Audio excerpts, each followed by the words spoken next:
Good. Okay, perfect. Thank you. Thank you, everyone, for your patience. We will continue the work session at this point, and next up on the work session is the Missouri Public Library Standards Section 8 Communication and Advocacy.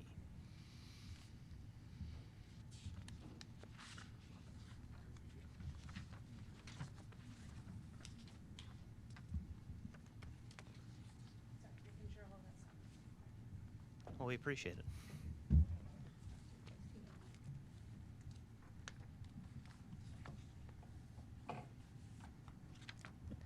Okay, can you guys hear me?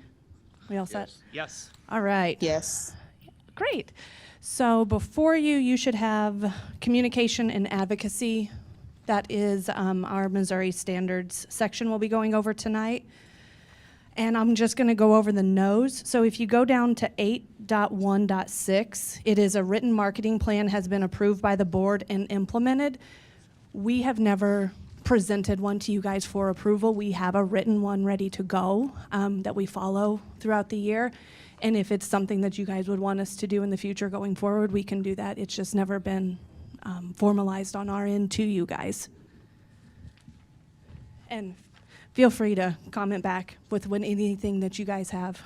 And then down 8.1.12, the library has exterior digital signage promoting event activities, programs, and services. Those are like you see outside churches, ice cream banks, those types of things. I've dealt with them in the past. 100% we could move going to do this. Each one is anywhere between $10,000 and $30,000, so it does come at a cost. And then once they're implemented, we do have to abide by each city's ordinances for the colors and the brightness and how long the displays stay up. And then it also comes with an expense on the back end of staff maintaining it. So, but it is something that we can move forward. We had experience with this in Garden Prairie. Mm-hmm. We got some federal funds and bought a $30,000 digital sign. And the 200 people who drive by the city hall every day saw it until it went on the point. It's cheaper, faster, and much more effective to have a blast email policy. So I would recommend not worrying about 8.1.12.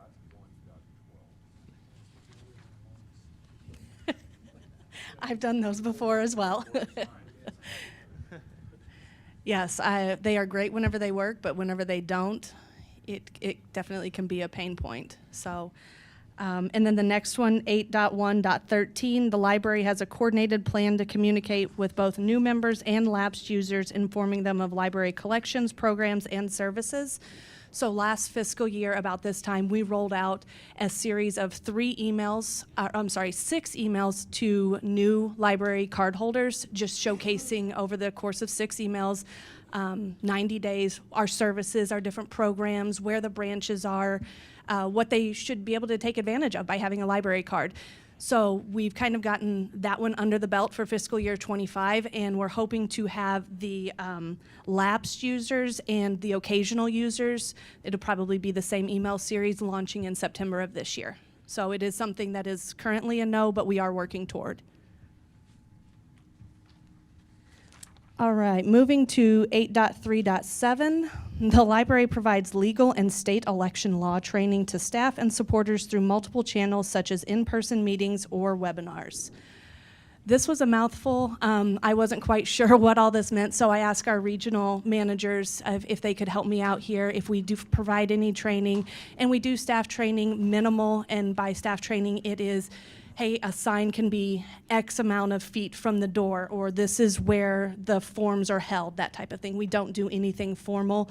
I spoke to John and LB today and seeing if it's something we may in the future, if we wanted to partner with the director of elections or provide some sort of training, but as of right now, we are very limited on what we do.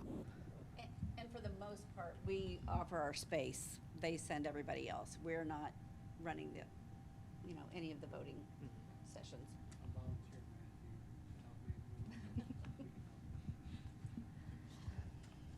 All right, and then 8.3.10, This one is formal training and advocacy skills for the benefit of the library is offered to staff, board, friends of the library groups, library foundation, and/or volunteers. And I'm actually going to let LB explain why this one is a no and what we could do. Thank you, Bree. We are not currently doing this. I mean, I guess you guys would know if we were because you would be included in this. It is something that we have talked about efforting as we move forward because we think there are enough things legislatively going on that impact the library.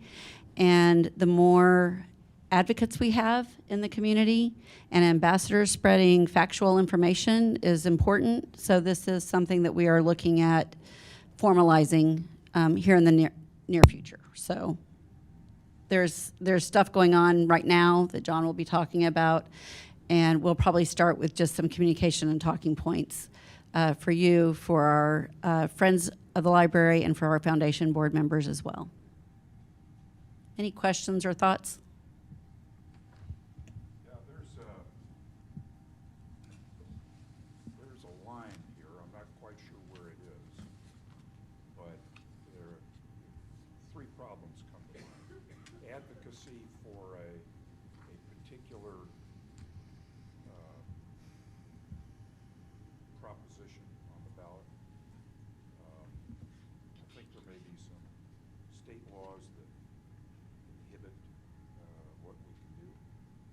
Second, if we want to put out a message to the public, the people who are carrying the message need to be reliable communicators.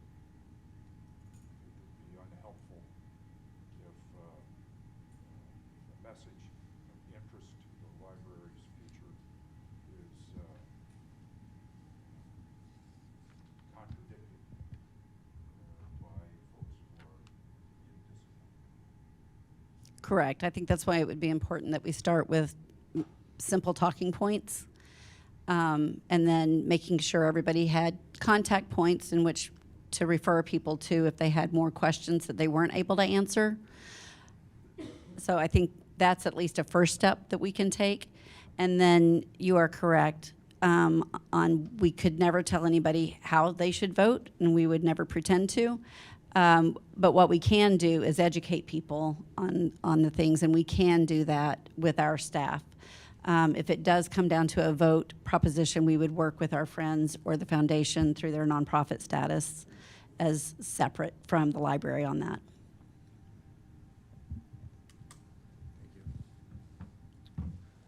Want to add anything, John?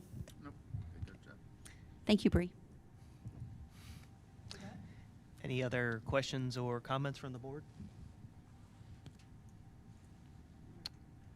Half the Bree show is done. Thanks, All Bree. right, that's, well, now you get me, I'm just going to go up to the podium.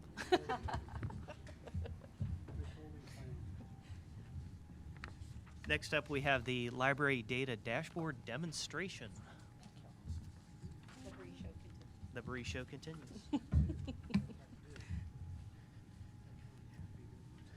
All right, only coming over here because the clicker's over here, and you guys will be looking there so I can kind of get a little bit of eye contact with you guys.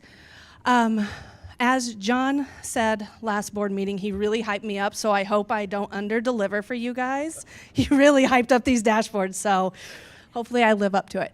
I've been working on these for a few months now, just taking data from all of our different areas. Everybody reports up and they showcase a bunch of numbers, but what does this mean?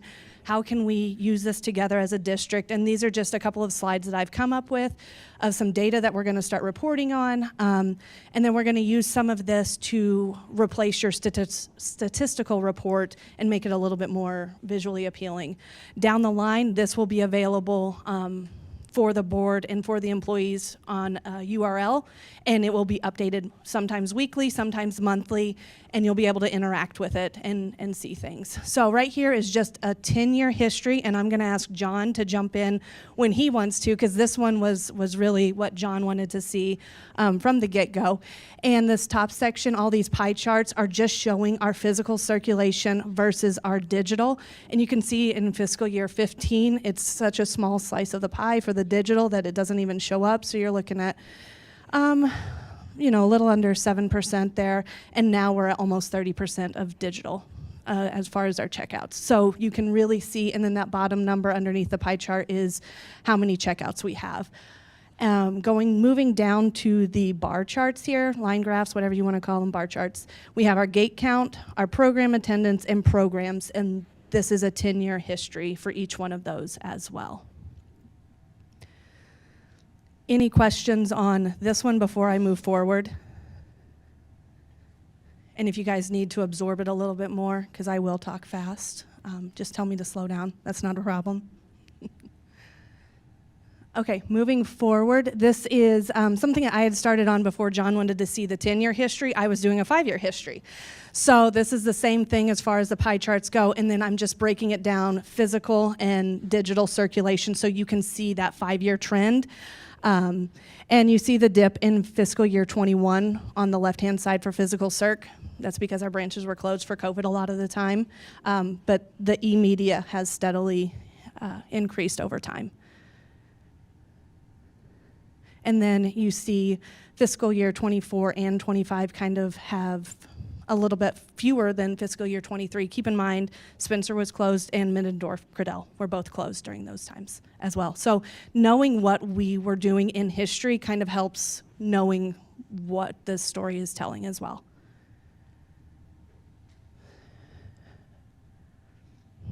Okay, so before you look at the bottom mess, let's look at the top part first. We have our gate count, and this is all reflective of fiscal year 25. So we just wrapped up our fiscal year, so you're seeing a year's snapshot right here. Our gate count was, just under 1.3 mil. Or that was our goal, and so I'm sorry. So our goal, what I did is because whenever I started creating these, we didn't necessarily know where we wanted to be, so I just added a standard 5% across the board for everything that you're gonna see tonight. As we move forward to 26, John's gonna have hard goals for us, and we'll put those numbers in there, and they will update. So year to date, we hit 1.1. As a district, that was 90.15%. And then for the branch, this is where you guys get to have fun once you view them, is you can come over here and interact. Let's pick on Corporate Parkway, and they hit 101.2% of their goal. So each one of these changes as you touch them. So there's KL, and you will see their gate count by month, where that big mess at the bottom was. It shows you for each branch that you click on. So very interactive. I kind of geek out on this stuff. I don't expect all of you guys to, but I think this is kind of helpful at the branch level as well, so they can see where they stand and what they've done. Any questions on this one before? All right, moving forward, this is just a gate count versus last year. So 24 versus 25, same thing. And then up top, we have what we were at fiscal year 20. So whenever we do this for 26, I'll take that and make it fiscal year 21. And you can just kind of see the trend of where we are, where we've been, hopefully where we're going as we use this data going forward. Same thing with this one. We'll pick on Kisker. We click on it, and at the very bottom, you see those numbers updated so that you could see their gate count of 23 versus 24 each one of those months, or fiscal year 24 versus fiscal year 25. And then it also updates, my apologies, those numbers up at the very top for each one of those branches as you click into them. And same thing for circulation. As I explained, I just put a 5% increase for the goal, fiscal year 25. The district goal, we were at almost 89%. And the branch goal, why that one is a little bit different here is the branch goal where it says 94.58%, it's an average of averages. It's not a weighted average. So that's why there's the two district goal versus branch goal. And so whenever I go ahead and click on Corporate Parkway, you will see that they hit their goal. They were just over 100% of theirs. So very interactive, same thing. I've tried to keep all of the templates fairly the same so that you see the circ by month at the bottom. And what's kind of neat to see, or I find it fascinating, this little bump in the middle, that purple one, it bumps up in January. And part of that could be schools are closed, people are anticipating a little bit of snow, people are home for Christmas vacation, whatever it may be, and we get more circulation out of the branches.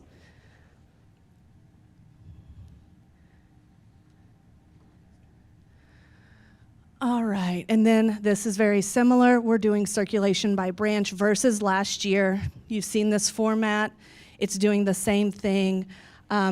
Of course, everybody looks at Spencer, oh my goodness, and looks at MK, oh my goodness. Keep in mind that those were closed. So that's why they seem so out of whack versus the previous or next year, is because of those closures. So you just look at Winghaven here, and you can see everything. As you click on it, it updates. Then we're going to go circulation by month. This is the same thing, physical versus digital. It pretty much lays out everything very similar. Any questions on this one? All right. And this one I want to spend just a smidgen more time on. I know we've been talking about Overdrive, which is also known as Libby, quite a bit, and Canopy over the last few board meetings. And I just wanted, or I'm sorry, not Canopy, Hoopla. We've been saying a lot about Overdrive and Hoopla. And so that you guys can see how much more traffic we get on Overdrive. So I think this is very much a visual. And as we talk about Hoopla quite a bit, Overdrive definitely is where the vast majority of our checkouts are coming from. And then you click on any one of those. We'll say, hey, here's Hoopla, and there's how many checkouts we've had per month over the last 12 months for this fiscal year.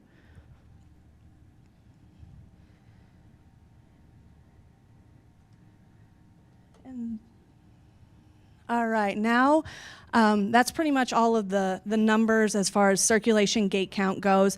This one is, I've thrown it in here for fun because we are in the middle of Summer Challenge right now, and this is our biggest reading challenge that we host. This is the one that we put the most money, the most effort behind. We really engage the community throughout any of our challenges. This is the one.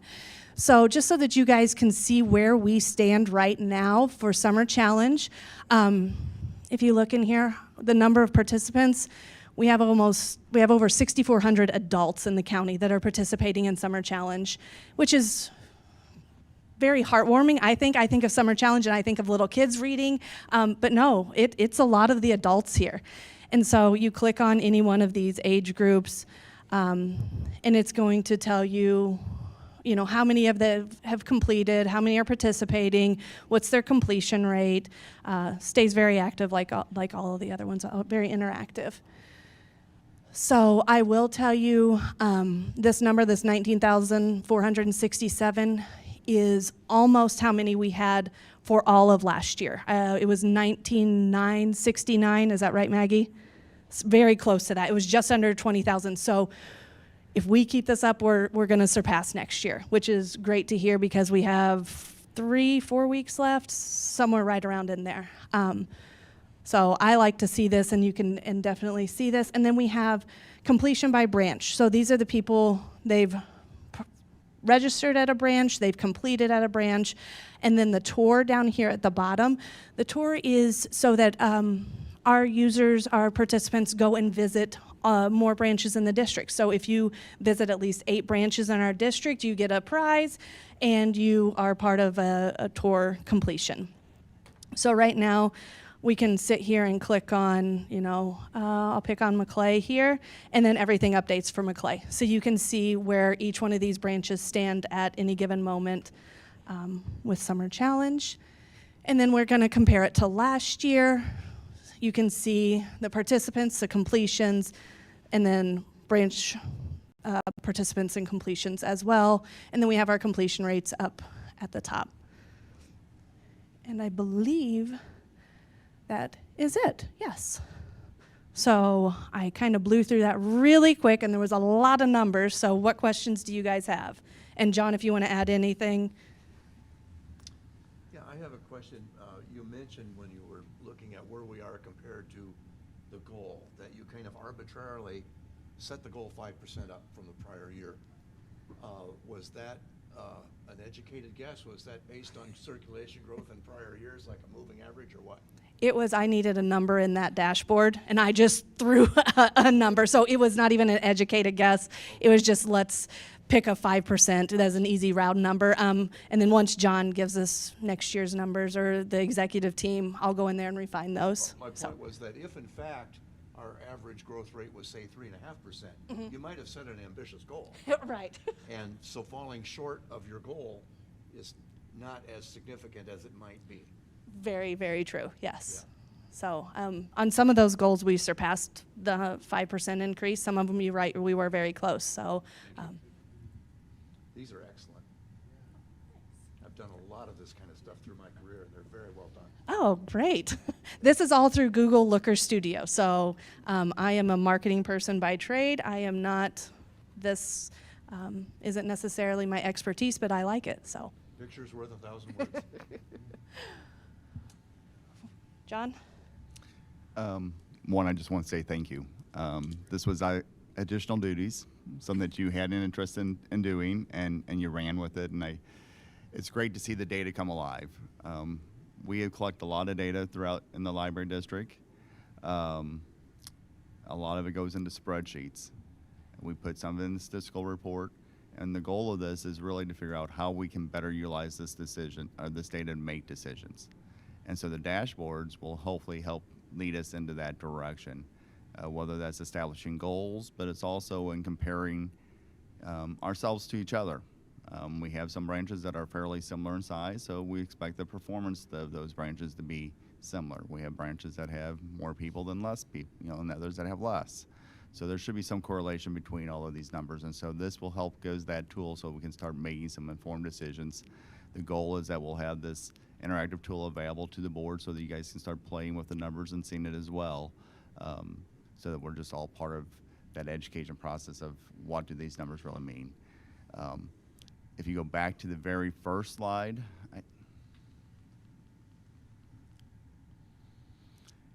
if you look at on the bottom there, COVID was that 2020 year was tough on the district. You look at the program attendance, you look at the visitor count, and you look at the number of programs that we offered. All of those things are, after COVID, we're working to bring them back. A lot of that was associated with just bringing staff back. During COVID, obviously, the district lost employees, so we had to restaff the branches, and so we're building that staff level back with the compensation plan that the board approved last year that's helping us to maintain and retain staff.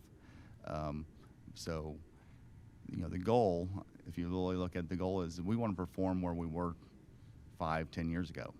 We need to hit those numbers again and grow back to that. Yeah.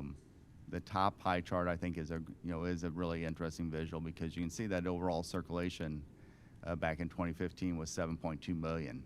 The majority of that was in paper. Now, we all know the world's changed and we're all more easily accessible to electronic media. We're at 5.9 though if you look at combined. So we have lost overall circulation from 2015 to 2025 over that 10-year period of essentially 1.2 million in circulation. That to me is concerning. So we want to focus on what can we do better as an organization to increase our circulation, regardless if it's electrical, the e-media, which we know is more expensive, versus the physical. The other slide that we had that showed the difference between Overdrive and Hoopla. The board will remember that Hoopla costs us about $2 per click or per circ, and the Overdrive is about $1. Is that? Here, I'm looking at you. Is that about right? Libby's about $1. Yeah. So when we really talk about e-media costs being kind of out of control, $1 per circ really is not that crazy. And the vast majority of our folks are using Libby as a service. And so that's great. And we want to encourage people to continue to read, explore our collection, regardless if it's e-media or physical media. Our goal is to grow the overall circulation, hopefully to get it back up to 7+ million, but that's going to take time. But hopefully having these data, we can be more strategic in our process, and we can be, how can we set those goals and celebrate those goals with our team as we reach them. So that's kind of the goal of this project overall. Thank you. Any other questions, comments from the board? Bree. That looks excellent. Thank you.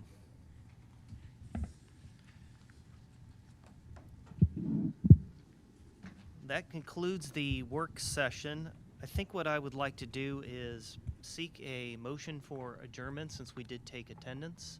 We can adjourn the work session, give me a few minutes to gather public comments, and then we can start the regular session at 25 after the hour. We have a motion. Is there a second? I second. Motion and a second. All those in favor say aye. Aye. Any opposed? We are adjourned. We'll be back for the regular session at 25 after the hour. So I will call the regular meeting to order, and we'll begin with the Pledge of Allegiance. I pledge allegiance To the flag of the United States of America.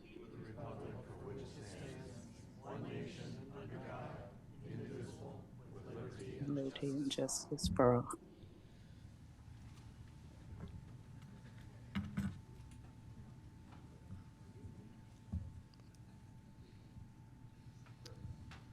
Robin, could you please call the roll? Certainly. David Zucker. Buddy Harden. Richard Gartner. Cindy Giordano. Matthew Seeds. Renee Tillman. Here. Dan Monternack. Here. Keith Hazelwood. We do have a quorum. Thank you. First item on the agenda this evening is public comments. First person we have up is Brian Rorda.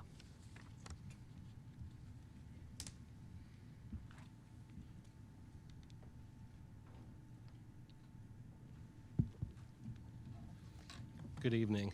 I would like to thank Mr. Griefzu and the board for responding to public feedback on the citizens' request for reconsideration. I recognize this is a significantly improved version of the proposal, but I still believe the appeals process clause is fundamentally flawed and should be removed. It errs on the side of censorship and abuse. The Board of Trustees has always been part of the requests. A summary of every request goes in the CEO's report, and we, the people, have the ability today to come to these meetings and ask the board to change things. Your obligation is to listen to us equally, all of us. You may or may not choose to act on this information, and for better or for worse, some of this gets ignored.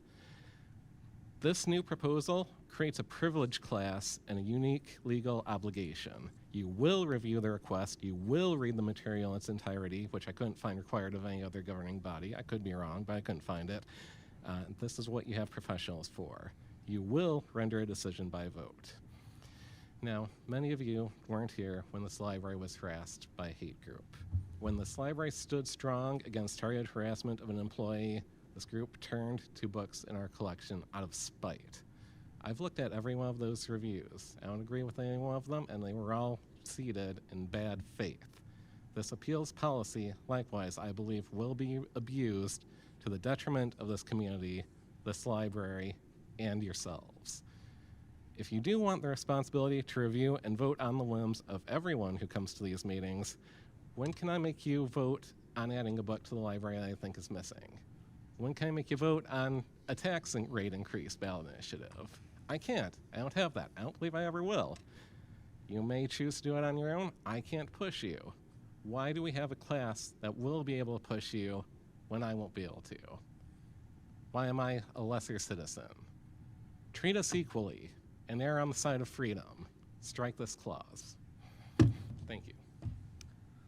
Thank you. Next up, we have Teresa Linzenich.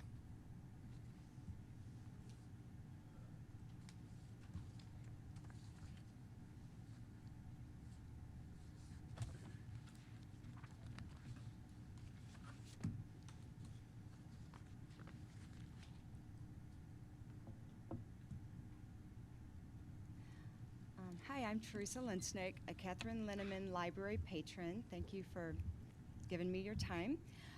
Common sense. Common sense is coming back to our community library.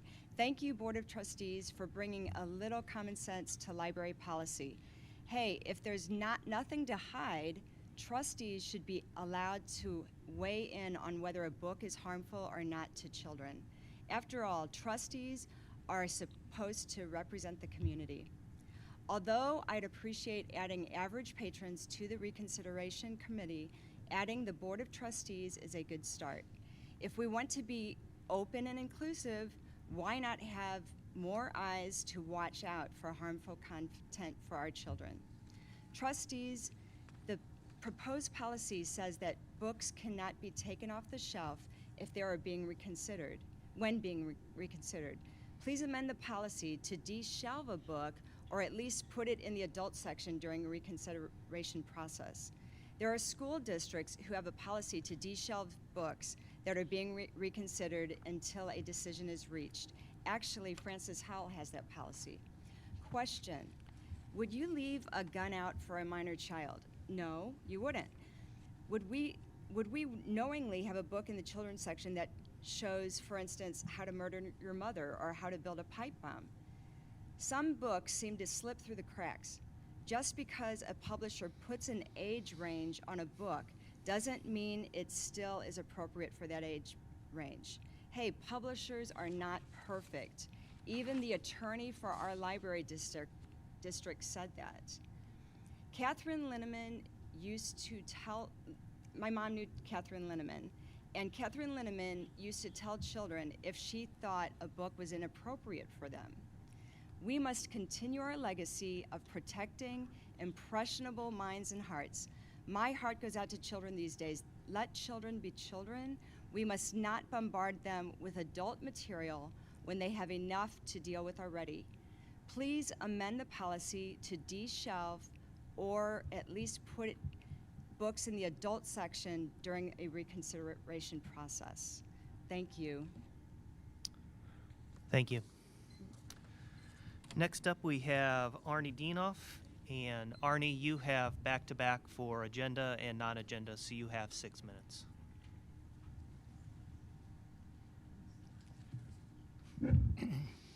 Good evening, members of the Board of Trustees. My name is Arnie C. A.C. Dienoff, County Public Advocate. The first issue that I'd like to go over is the meeting minutes. I take it to heart when meeting minutes are presented, and I think it needs to present and reflect how the testimony was, not only for today's understanding, but for future generations and historic value and historic events. Under public comment in your packet for approval, it just merely states 19 citizens addressed the trustees regarding agenda-related items, and 1 citizen addressed the trustees regarding non-agenda related items.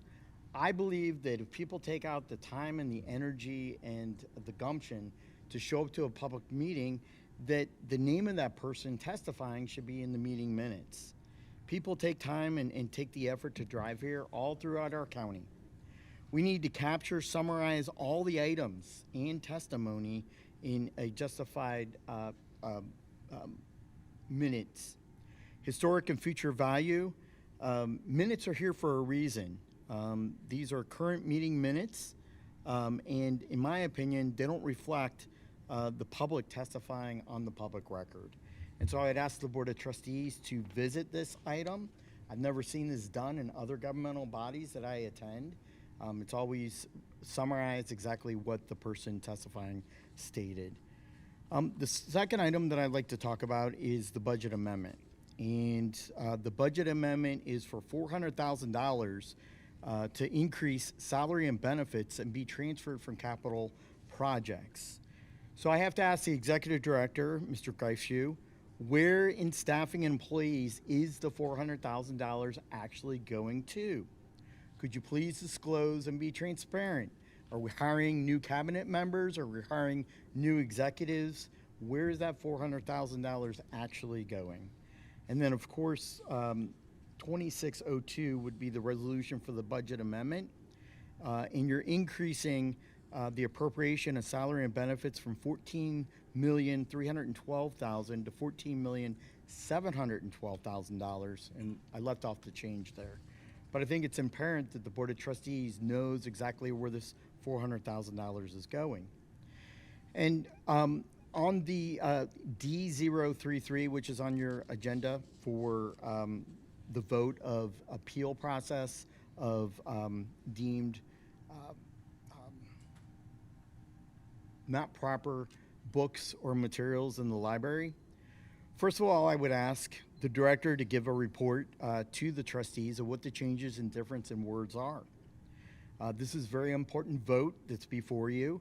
I'd request tonight that you table this vote until all 9 members, because the president of the board, Mr. Seeds, is not present currently, and that leaves 8 voting trustees. I would ask, as part of this appeal process to the Board of Trustees, that you add in there a designated public hearing comment period for the public to comment, like all other public hearings at the state and county level, to get weigh in from the public. And when it comes down to the second to the last paragraph of the policy, from the supermajority of 6 to 9 members, I would ask for a board amendment to amend this language to 5 votes of the 9-member board members.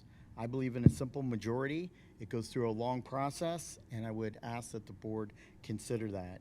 If someone feels passionate on their stance, that one appeals to the board and the board doesn't go in their favor, that decision can be taken to state circuit court in filing of a lawsuit or United States Federal District Court for determination of constitutional measures.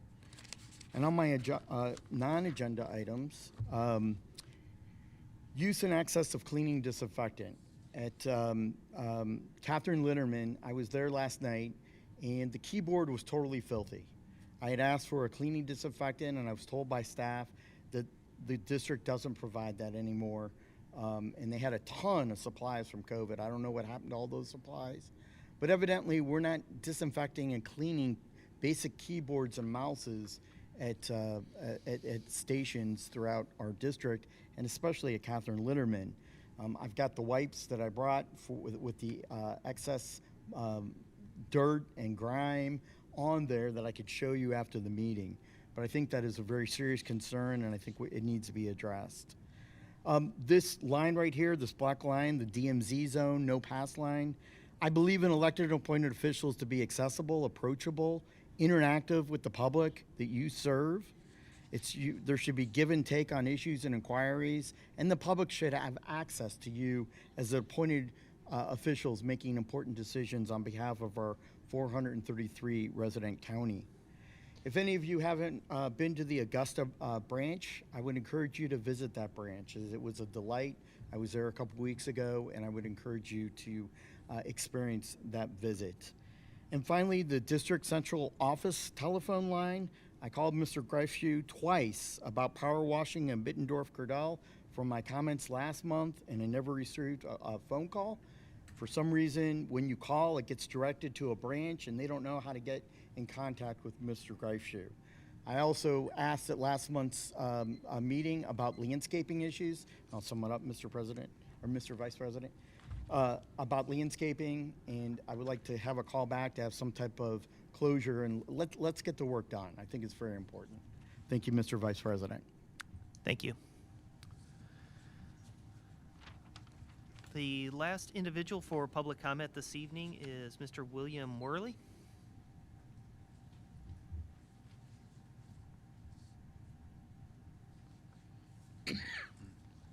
Bill Worley. I live right down the street. I come in here every week, and I usually read the paper. I read the magazines. I don't destroy anything. This afternoon, I was sitting there reading the paper. I don't remember which paper it was. It might have been the Post or the Wall Street Journal or USA Today. I don't know which one it was.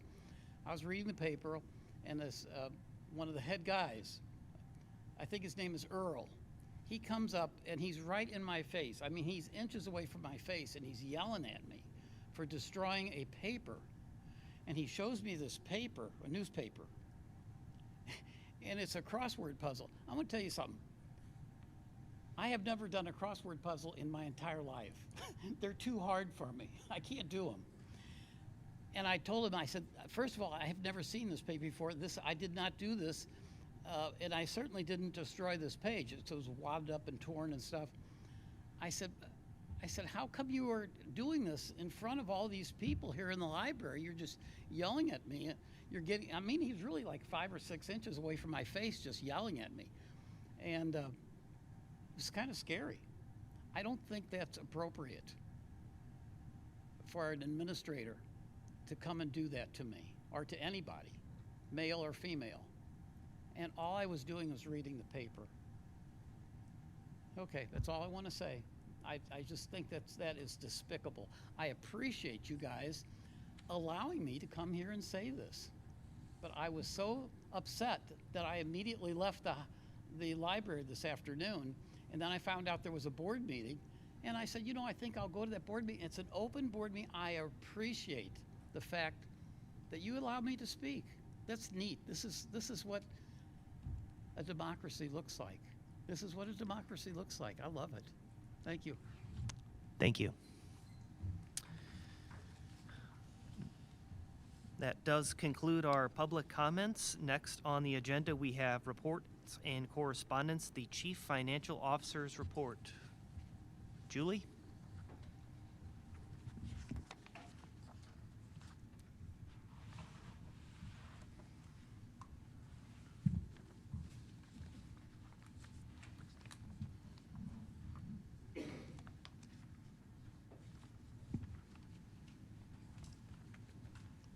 Julie, do you have anything to highlight in your report? Sorry about that. Oh. I was having trouble with my mute button. I apologize. So you have the first version of what is 3 versions of the June financials in your packet. Basically, I do one in July, August, and September. The September are the final numbers that go to audit. Currently, we are missing some expenses. So basically, the 3 versions allow me to pick up late invoices and make adjustments that are needed for the fiscal year. Currently, if you look in the capital projects, we are missing some of the late change order expenses and what have you for Mindorf-Cadell. And as far as another capital expenditure, we had bid for 2 Ford Escapes. We had one delivered in fiscal 25. The second one had mechanical issues twice when they tried to deliver it. So we asked for an alternate vehicle.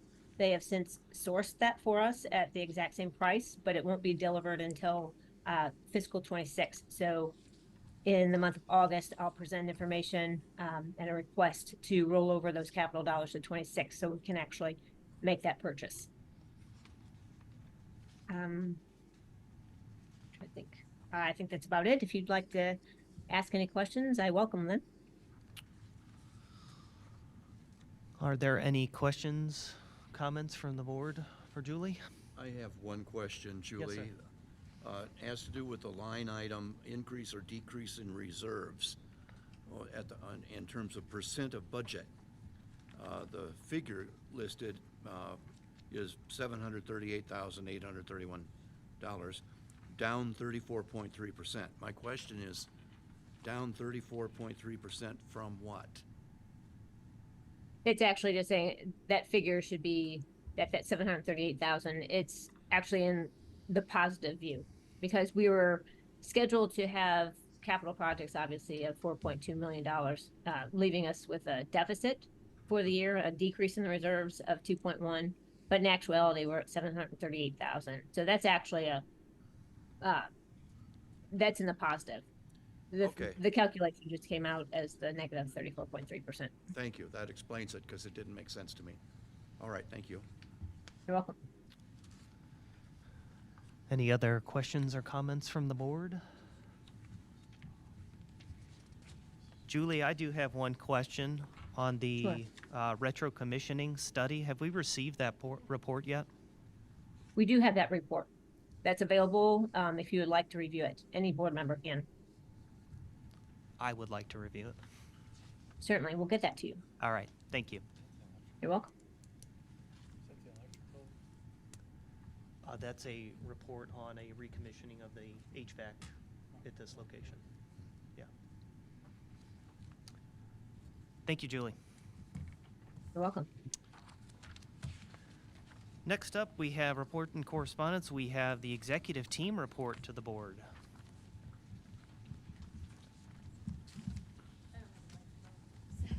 It's all John, man. So we have, the board has requested that we condense the reporting down to one report. So this is our first attempt at that. So a few things we want to highlight, though, of some things that have already happened, but also upcoming. The first one is if you have not visited MK and celebrated Colt the Newt's 30th birthday, you are missing out. You need to stop by and wish him happy birthday. Colt the Newt has been here since 1997 at the Youth Services Desk and is still going strong. So to celebrate his birthday, we had about 115 people that celebrated with a bunch of different activities that were focused on Colt.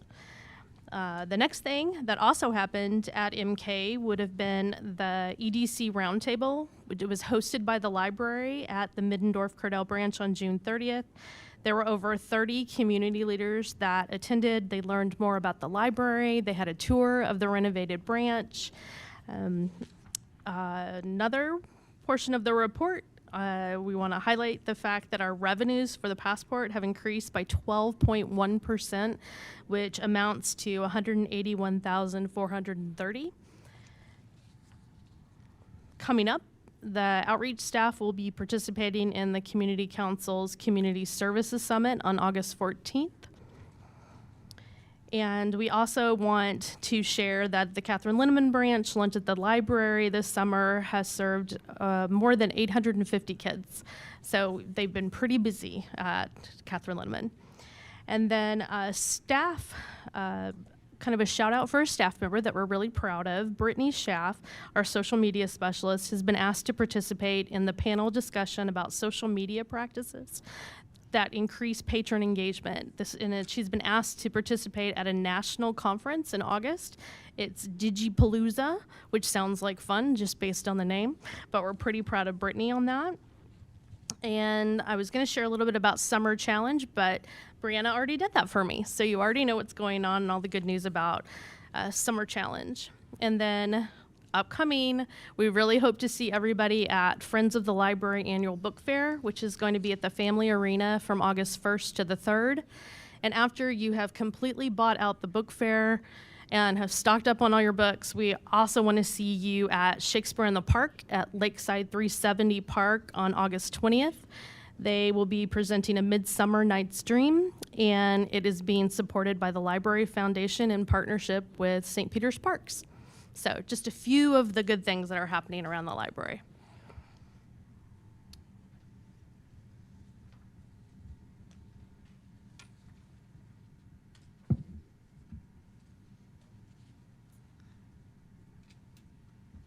All right, well, I'm going to hit upon the statistical report, at least a piece of it. We have a slide presentation called Key Performance Indicators, and before we talk about this, one, I want to thank Tiffany about recognizing Colt. She was giving me a hard time about it before, but I appreciate her doing it. Colt is a fan favorite when you go to that branch, so if you have not seen Colt, get out to see Colt at MK. Also want to just thank the staff. They have, on this, we're going to go through the board of trustees kind of asked that not only do we look at dashboards and the data that we have and start making decisions based upon data versus kind of experience or observation, but really what is the data that supports the decisions that we have. We wanted to look at what are some of those ideas that we have for our key performance indicators and present those to the board for your consideration and review, and we're going to go through that today. But that took a lot of work from, I would like to say, a handful of people, but it was really all hands on deck. The last couple weeks, every department, every project, every manager within the organization was pulling data together, putting it into a form that we think makes sense, and we're glad to present that to the board here tonight for your consideration and review. So with that, I'm going to get started with the kind of the first page, and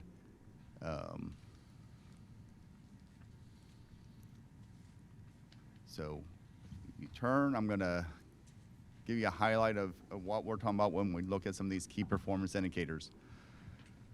We call this one patron savings, and if you go to any of our branches and you check out a physical material, you'll get a receipt, and on that receipt it'll indicate how much money you saved with that visit.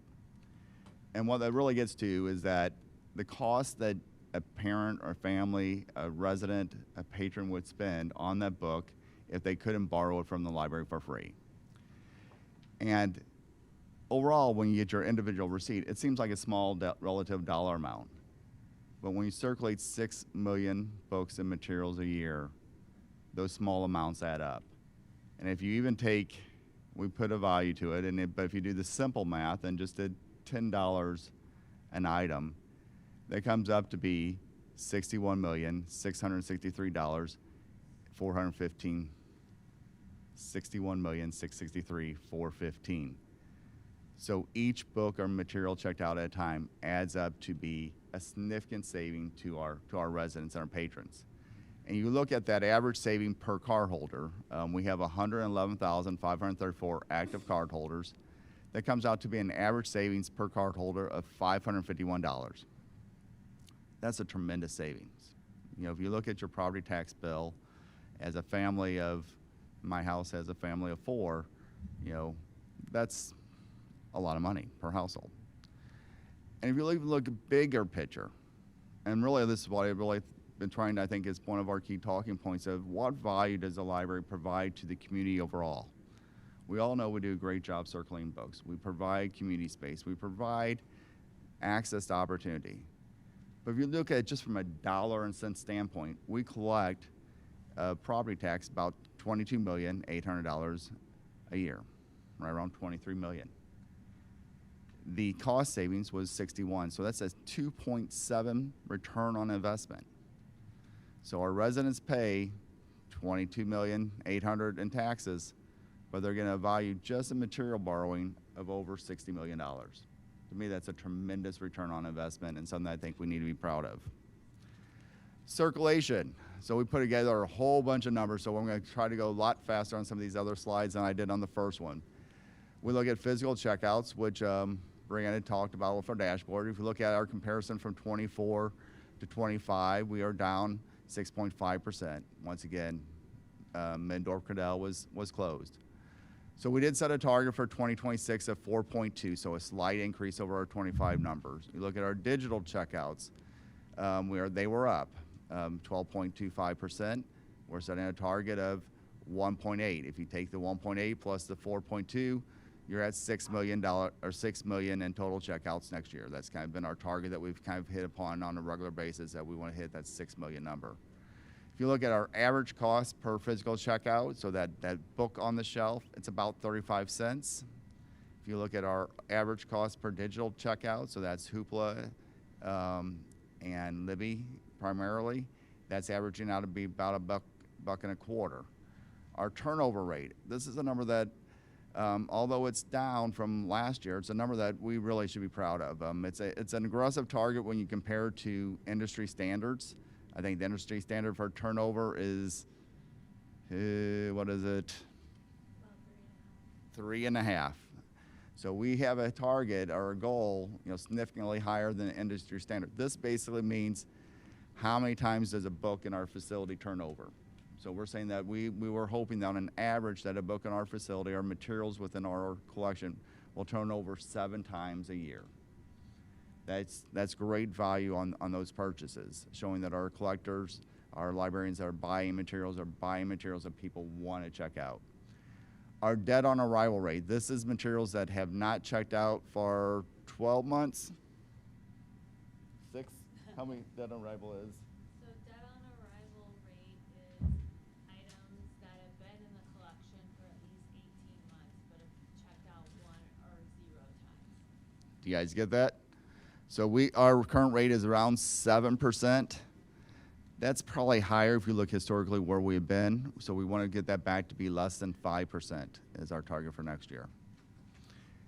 Again, industry on that is much higher, closer to 20%. Yes. So again, we are being much more aggressive than our industry peers on our dead arrival rate. But we are holding to that. Card holders and visitors. You look at new card holders, we are down slightly, but it's averaging, that 18,000. Active card holders, we have a goal of 117, up from where we're currently at 111. Total visits, Slightly down from previous year. Again, Mid-North Cordell was closed, so we've set a goal of 1.2 million of total, that foot traffic in our branches. Program and events. We are at 4,125. We're down from our 24 number, and as we talked about, we are down from our pre-COVID number, so we are hoping to see that number slowly increase. So we set a target around 4,300. Attendance at our programs, again, slightly down. We had fewer programs. That current attendance about 83. We're hoping to see that. The target of 9638 is not correct. We're missing a digit there. It's probably 96,000, so sorry about that. We also are looking, the last two numbers are probably a little bit, we need some work on, so I don't take those at this point as get sold on, but we also want to look at, the goal there is to look at really how much are we spending to host a program and get that cost down and looking at it a different way. So I'm not sure if that number third is exactly how we're going to do it, but we want to be conscious that we recognize how much are we spending per person to host it. And then we also want to make sure that programs that people attend to they're happy with the program, so we want a high satisfaction rate. The Library to You, our outreach, so we have community events, preschool events, senior centers that we visit, homebound and home deliveries, Born to Read, school visits, and bookmobile circulations. All of these things we're looking at, you see, to be determined. So we're obviously looking at these items. We need to format, kind of figure out what those goals will be in those targets, but we want to look at, what have we done in previous years and what do we think we can do with our current staffing levels, but we know each of these things are very critical. And so we've had a lot of conversation about how can we actually visit more preschools each year? How can we increase our visitations to senior centers? Again, these are kind of goals that we're vetting through, and we'll put more numbers and more details to them as we get further on in the process. Featured services, passports, Ask Us online services, Ask Us in-person appointments, and senior tax appointments, all important services that we offer our patrons. And you can kind of see where we stood this year, whether we're up or down in comparison to 2024, and then what we're shooting for as we go forward. As Tiffany mentioned, passports had an incredible year. They were up on their total revenue of 81,000 overall. So the folks are doing just a great 181. So just doing a great job with providing that service to our patrons. We're also looking at our technology use, computer hours, Wi-Fi usage, public printing, public faxes. All of these basic services that we offer in our library, and we're tracking, monitoring, and setting targets, looking at are there opportunities to create dashboards so that we can keep this data alive and in the forefront throughout the year. Marketing, website visits, nearly 3 million people visit our website. Over 26,000 folks visiting us on social media. And average email open rate of 48%. We set a target of 50%. I think, again, we're being aggressive on that. If you look at the industry standard of people that receive emails and them actually being opening, that's much lower than 50%, especially when they're coming from an organization like the library. So us at 47.5 with a goal of 50%, I think is aggressive and represents the good work we're doing. Net Promoter Score, I'm going to ask to defer that to what Net Promoter Score means. So through our email service, they send out surveys routinely so that we can gauge our Net Promoter Score. Our score is probably a solid 8 points higher than what their industry standard is, so we're pretty pleased with it, but would like to see it go up. So we're not the highest in the country yet, and we would like to. Staff development and work culture. So this is an item that we recognize that we are aware that there are employees that in our workforce that would like to see improvement in communication, improvement in training opportunities, and so again, the slides kind of and these metrics are under development, but we are taking the opportunity, and Tiffany's taking the lead on developing core competencies and a training, working with hopefully our two co-leads in that area of how do we better train and retain our employees and develop them to be the next leaders of this organization. So again, we'll be setting some core key metrics around that. The very last one is something that we have hard data on, employee turnaround or turnover rate. It's down 35% from fiscal year 2024. We had a turnover rate of 20.5% in fiscal year 24. We're at 13.28% in this fiscal year that just concluded. We'd like to see that number go down further, but that was a great improvement that we want to highlight. Friends of the Library and Library Foundation, as I often say, our nonprofit partners are the ones that let us do all the fun things in this district. You know, there's all the things that we like to spend money on that we realize is probably as taxpayers and taxpayer-funded organization we shouldn't. The Friends and the Foundation, they raise money, they apply for grants, and they allow us to do things like One Read and Summer Challenge and the diaper distribution and staff development days. They help sponsor and provide these activities. The foundation with Born to Read, Storybook Walk, Shakespeare in the Park. You know, these are the great community events that really set us apart as an organization, so we really appreciate the hard work that the nonprofits provide. And then this is just a re-emphasis of our mission and vision statement. So those are kind of some of the key performance indicators that we're working on. We'll continue to refine that, provide some additional information to the board as we get closer, but wanted to just give you a snapshot of what we're working on. And with that, I'm open to any questions. Thank you, John. Any Dan. questions? Go ahead. Yeah, this is excellent. I just have one question, and I don't know if I should be concerned or not. But the workplace culture score of only 61% was disappointingly low to me, and I was wondering, did you have any prior years where that question was asked, whether that has changed from prior years? Yeah, so we did do a survey of our staff, and that's how we came up with the 61%. Our goal is that we're going to survey the staff about every quarter. And we do not have, the last time we have a data was, I think, 2018, and the questions were different. We will continue to track that, and we agree 61%, those were 61% of the folks were rated as good or very good. But obviously that means 39%, you know, thought that the work culture here is bad or very bad. And that obviously is unacceptable in any, you know, and we need to improve upon that. So we are taking that, you know, seriously and paying, and there was a series of questions and also some open-ended questions. So we read through those responses and looking at basically what are some of the action items so that we can work towards improvement. Okay. So essentially that 61% is a base from which to work from going forward. Correct. Gotcha. Thank you. Thank you. Any other questions for Tiffany or for John on their respective reports?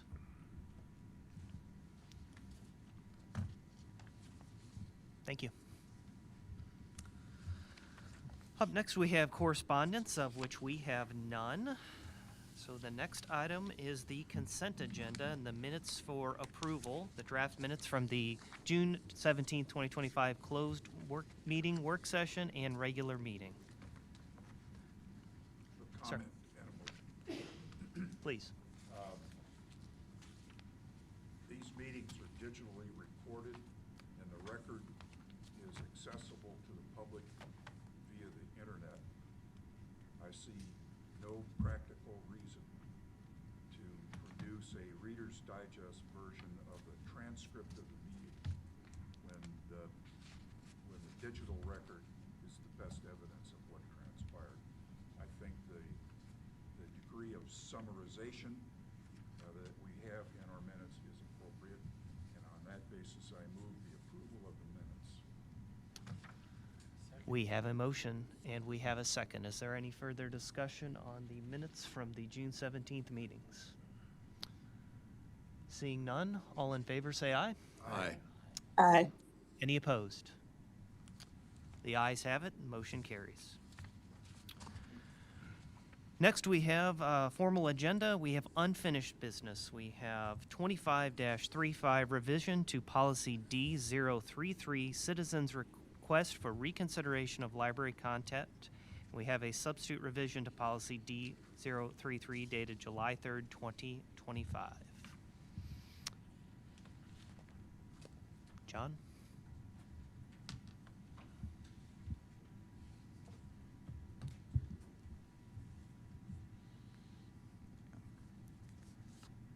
So we have, we'll be on the original request, if the board so moves, we would ask that you act upon, make a motion to approve the substitute. The substitute takes in consideration many of the public comments that we heard, as well as emails and various factors from both the public as well as staff that had concerns about the previous version. The appeal process, one of the key things that was added was a step that the appeal would come to the board during a work session. The board would, at the work session, make a determination whether they wanted to send the request back to staff for reconsideration, or they could choose to uphold the staff item, or they could decide to actually move forward with an appeal at its next scheduling or at an upcoming board meeting. And so that kind of provide that piece of that initial item of providing this item in front of the public early in the process, and then coming back at a future meeting to actually go through the full process at a board meeting. That's really the key changes that occurred with those documents. If there's any questions, I'd be happy to answer those. Thank you, John. Any questions, comments for John on D033? David? I have one. I think Dan's got one as well. The next to last paragraph, the board will then render a decision by supermajority vote, 6 of 9 members. It's my understanding that there is no other policy on any matter upon which the board is to take a vote that requires more than a majority. And if there were a policy that required more than a simple majority, perhaps it would be approving a $26 million budget. But sitting in review of an administrative action, in my opinion, does not justify a supermajority. And I believe that our votes ought to be based consistently on a majority of the members of the Board of Trustees. So I would propose to amend the language that reads supermajority vote, paren, 6 of 9 members, close paren, to read by majority vote, paren, 5 of 9 members, close paren. And I ask for a second. So we do have a motion on the floor for an amendment as described by David.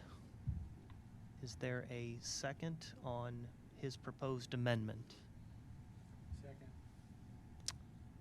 We have a motion and we have a second. Is there any further discussion on the amendment offered?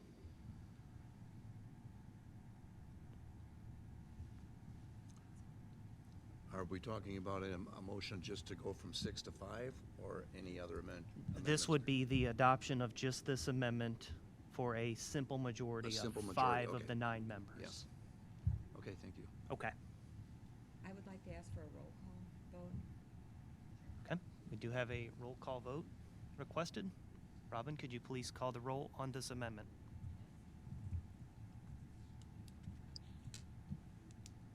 Thank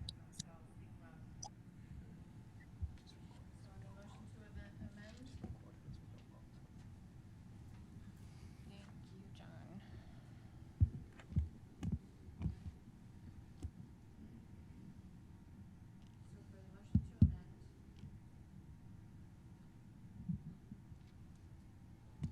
Hello. Okay. Motion to amend, roll call vote. David Zucker, Aye.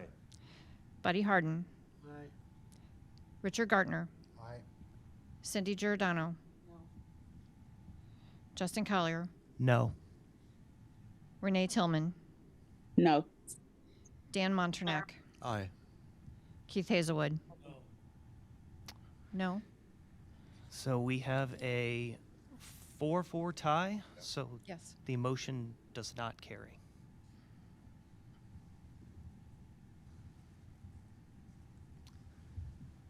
Any further discussion on D033?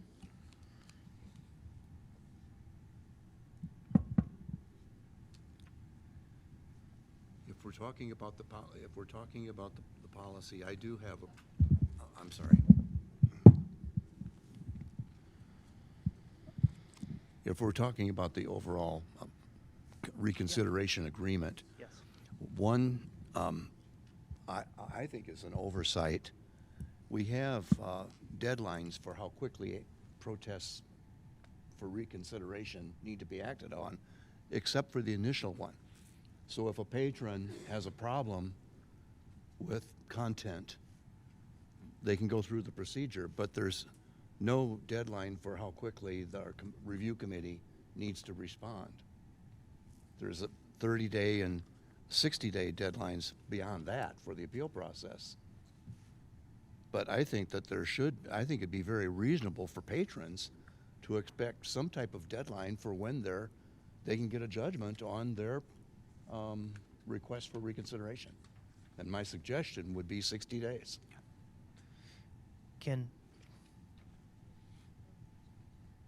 Carol, can you speak to that? Okay.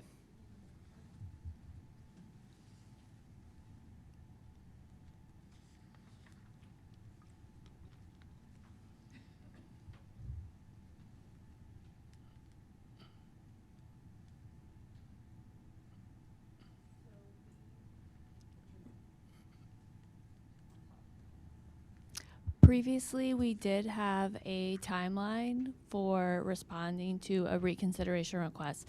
However, due to an increase in volume and sometimes having 2 or 3 or 5 at the same time, we are unable to keep that timeline. And also what was happening is we would not have enough of the material for the committee. So we would need to wait and share copies of the material, or else the library would have to buy more copies of the material so every member of the committee could have it to read or watch it in its entirety. So those two things together made the 30-day timeline not able to keep up our end of the bargain on that. So we still try to respond to every request within 30 to 60 days, but we cannot guarantee that anymore because of these two factors. Okay. As a practical matter, we include in our notes, I believe, over the last 18 months, there have been 11 pieces of content requests for a vote. That doesn't seem to me like an excessive number. Over 18 months, only 11 items have been protested? Right, but sometimes 3 of those 11 are at the same time. That's just happened. I see. Well, what would be a good number? Would 90 days, 60 days? Because the only other option would be is if it wasn't done within 60 days, then they would automatically win. Like there's some things where you do, if you make a request on something and you don't get an answer, like a HOA. If you apply to build a fence and they don't answer you within a certain amount of time, you're deemed as a winner. Your request is granted. So that's probably not where we want to go first. So I mean, would 90 days be enough? Because I guess what people are afraid of, or not afraid of, is that if there were more that the board might not ever, they might go to that committee and just stay there. I mean, that's what some people, they take 6 months. Well, we're busy. you know, there's no deadline. There has to be some kind of deadline, I would think. So I'm asking, you know, what would the deadline be good for you? Well, I don't know if that's quantifiable. I mean, I think if I'm wrong, They're quantifying us, though, aren't well, they? I think what Carol said was, you know, we may not have enough people to do that. We may have 3 or 4 challenges at once, or we may have to secure the material. So I don't know if we can necessarily bigger- guarantee. We'll just have another committee then? If they get too many, then they have to ask more people to be on the second committee? It should match what ours is what I'm saying. What is ours? Is ours? 60 days. I think it should match ours. I mean, we have 60 days to decide. Doesn't we? Somebody just said that. Yeah, Yeah, we have. it's in the last paragraph. Yeah, we have 60 days to do the appeal, so I think they should match us. How about this, as a suggestion? Sure. On page 2, the 3rd paragraph that reads, "The committee will issue written findings and a recommendation."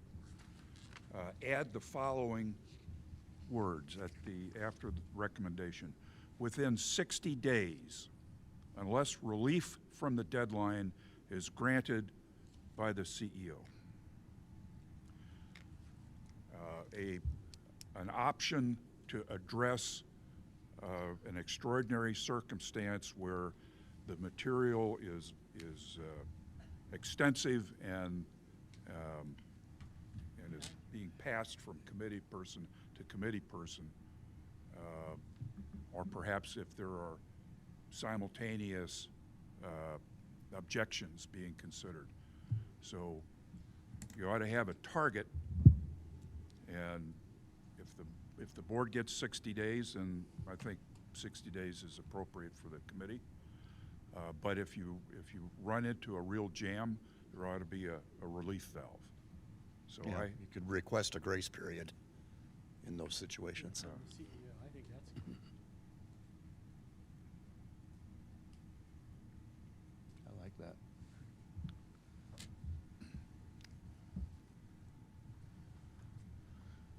You know, just to follow Right. up, just to- So- as a follow-up, one of our patrons tonight talked about policy at Francis Howell, for example, where if someone is protesting content, it is taken out of circulation until a decision is made, rather than left where it is until a decision is made.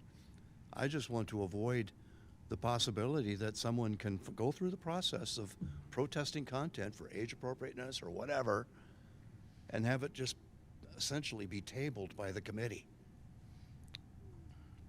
Hopefully that would never happen, but there's a perception that it could happen.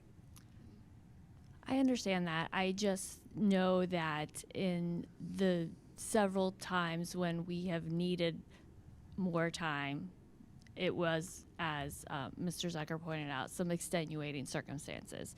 So having a general guideline put in there with some options for a fail-safe would seem to work. Yeah. So you need this in the form of a motion? I will. I have a question real Yeah, quick. yeah. We respond to every petition that we receive, correct? Correct. When Okay. when a reconsideration form is sent into our central services building, the customer is contacted immediately, letting them know that their form was received. Yep. So the process, the customer hears a communication pretty quickly. I would say usually within 3 business days. And so they know that something is occurring, and also at that time we try to give them an expectation of the timeline as well, because as soon as we see what the request is, we can go into the collection and say, oh, there's 10 copies of this book. It won't be difficult for the committee of 5 to all have their own copy and to read it in the next 30 days. If there's 1 copy and it's checked out, then we have a different situation on our hands. So, I see. so we try to lay out that expectation for the customer when they get that first response from the administrative offices. So if I'm understanding you right, Carol, you're saying that when someone goes through the process of protesting content, they get at least an acknowledgement of it within 3 days. Correct. And they are also given at least an estimated time that it may take for a verdict to be reached. Correct. Okay, excellent, thank you. Yeah. And that, I guess that to my point, that would be my preference, is to allow Carol and her staff to handle that communication as they're already doing, and not put it in a policy to tie them and to tie their hands. If I might, I just ran into this on a case involving the Department of Revenue, where the statute says that a decision by the administrative hearing officer has to be rendered within 90 days. Many times the hearing officer doesn't render it within 90 days. Supreme Court says, not a big deal. The statute doesn't say what happens after 90 days, so therefore, if you're implementing something like that, then you're going to have to revamp the whole thing, saying if it's not, then this, and if then this. Honestly, I think it's a reasonable time is what should be inferred.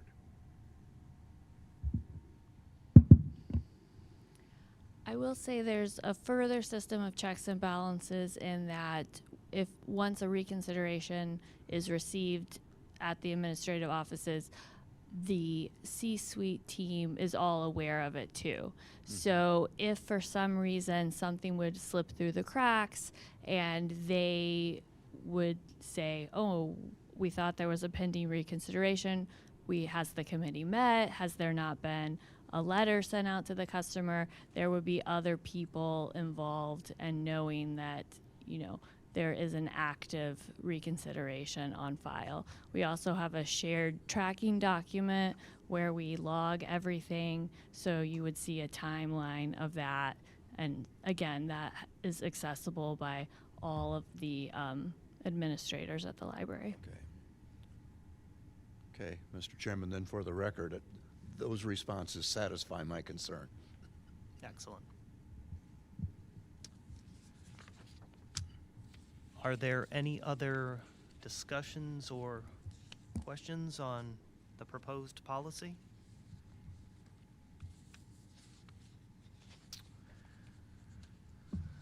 Seeing none, I will entertain a motion for the adoption of policy, or of 25-35 revision to policy D00033, citizens' request for reconsideration of library content as presented.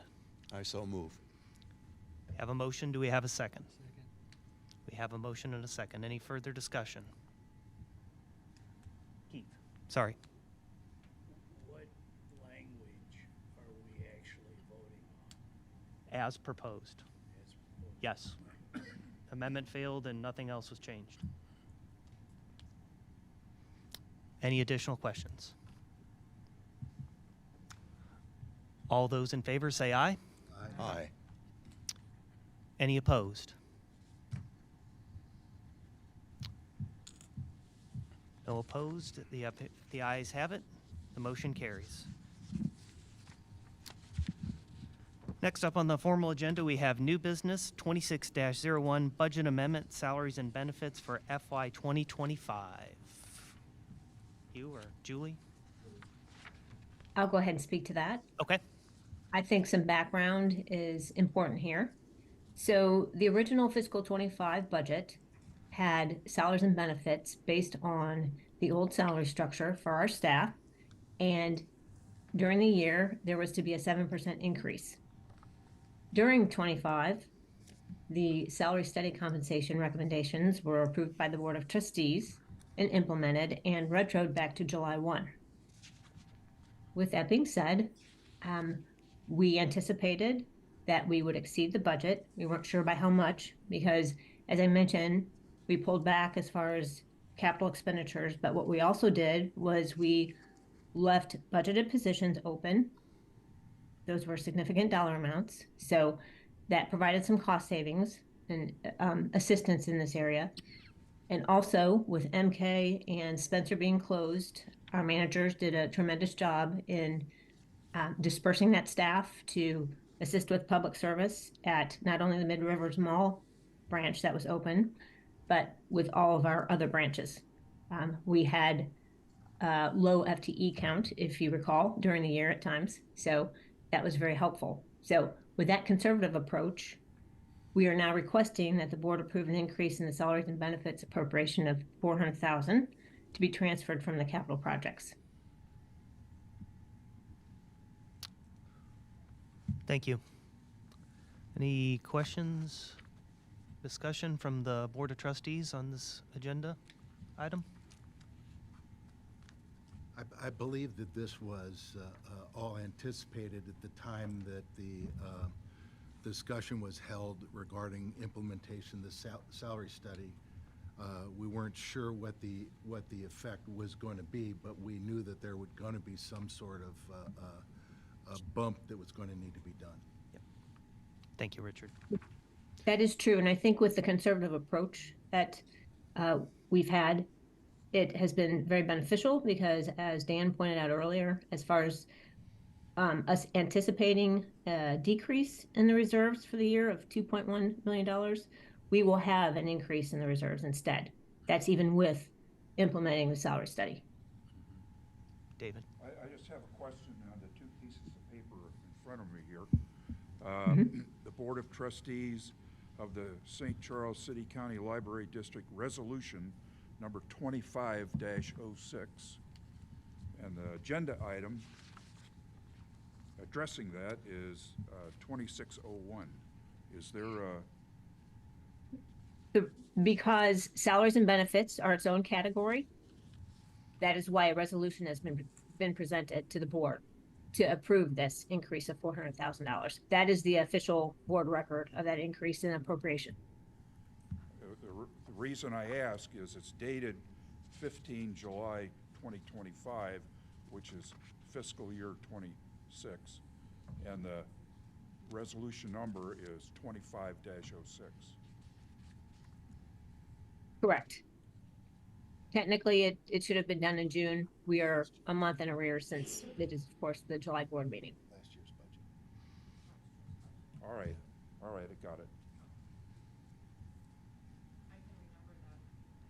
I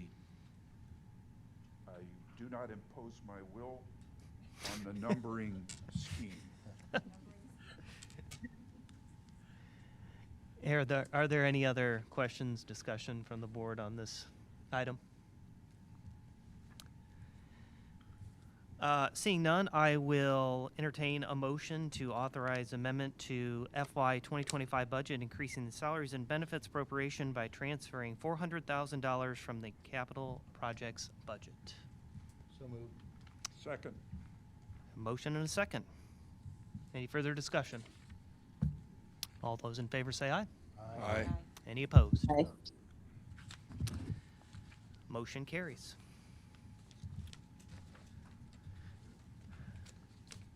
Last item on the formal agenda under new business is 26-02, Resolution 25-06, a resolution amending the fiscal year 2025 budget. Which is what we discussed. I was going to say, I don't think there's much discussion on this because we just did that. So if anyone has any additional questions? Seeing none, I will entertain a motion for the adoption of 2602. So moved. We have a motion. Is there a second? Second. Have a motion, a second. Any further discussion? All those in favor? Aye. Aye. Any opposed? The ayes have it. The motion carries. Final item on the agenda for this evening is adjournment. I will entertain a motion to adjourn. So moved. Have a motion. Is there a second? Second. Have a motion and a second. All those in favor? Aye. Aye. Any opposed?